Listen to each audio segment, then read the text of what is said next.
ଆପଣ କଣ ଅନୁଭବ କଲେ, କଣ ସେ ବିଷୟ କହିଲେ? ଘଟଣାଟି ବହୁତ ଦୁଃଖିତ ଘଟଣା।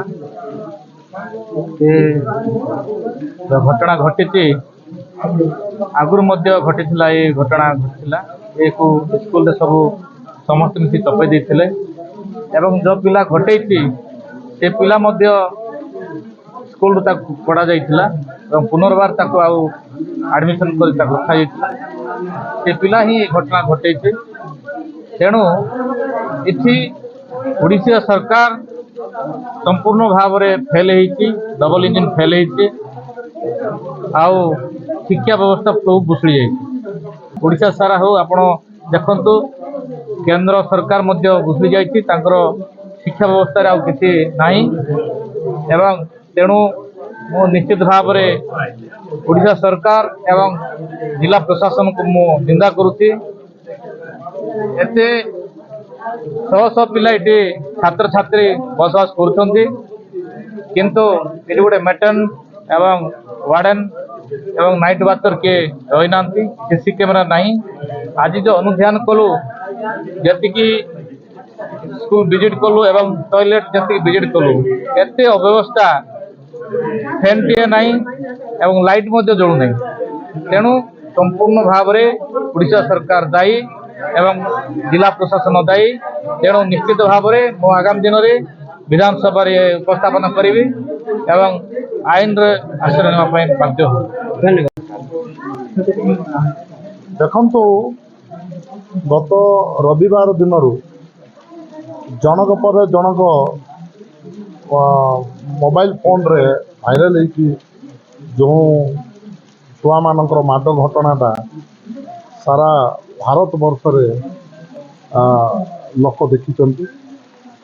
ଆମେ ଜିଲ୍ଲା କଂଗ୍ରେସ କମିଟି ତରଫରୁ ଆମେ ପ୍ରତିନିଧି ଦଳ ଆମେ ଆସିଥିଲୁ ଆଜି ଅନୁଧ୍ୟାନ କରିବା ପାଇଁ।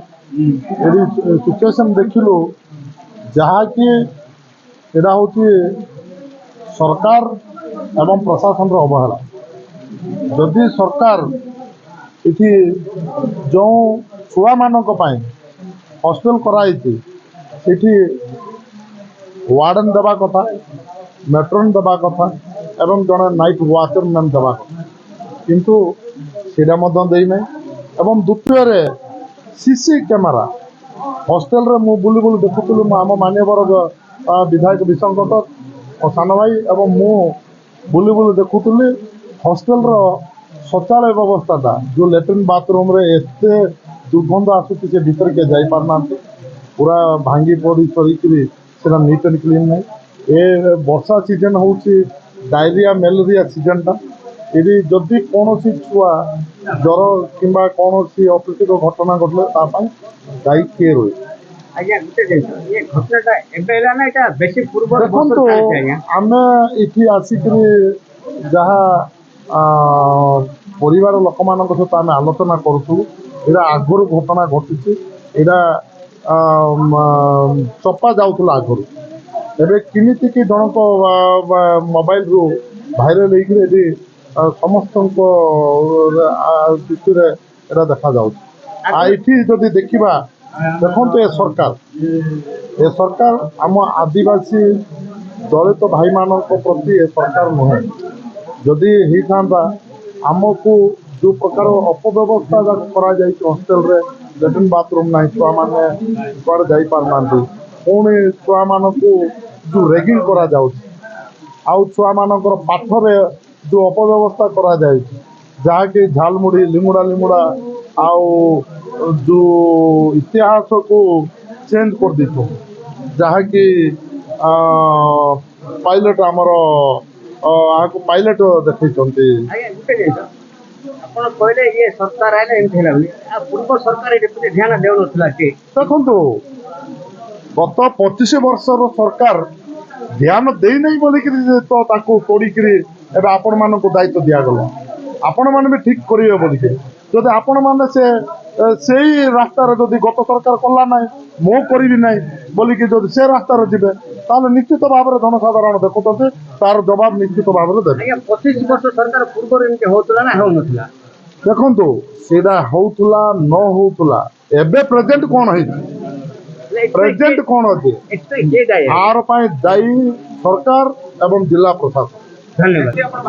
ଦେଖନ୍ତୁ ମୋ କାଲି ହିଁ ଷ୍ଟାଣ୍ଡିଂ କମିଟି ଯାହା ଆମର ଷ୍ଟାଣ୍ଡିଂ କମିଟି ST/SC କମିଟିରେ ଆମେ ଡିସ୍କସନ୍ କରିଥିଲୁ ଯାହା ଯାହା ହୋଟେଲ ପ୍ରତି ଅସୁବିଧା ଅଛି ଯାହା ୱାର୍ଡେନ୍ ମେଟ୍ରୋ ଆରମ୍ଭ କରିକିରି ଯାହା CC କ୍ୟାମେରା ପ୍ରତି ଏବଂ ହଷ୍ଟେଲକୁ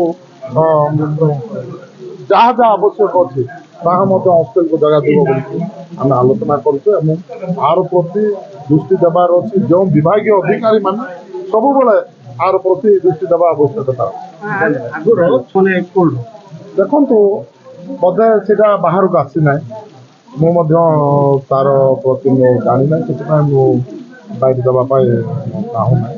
ଧନ୍ୟବାଦ।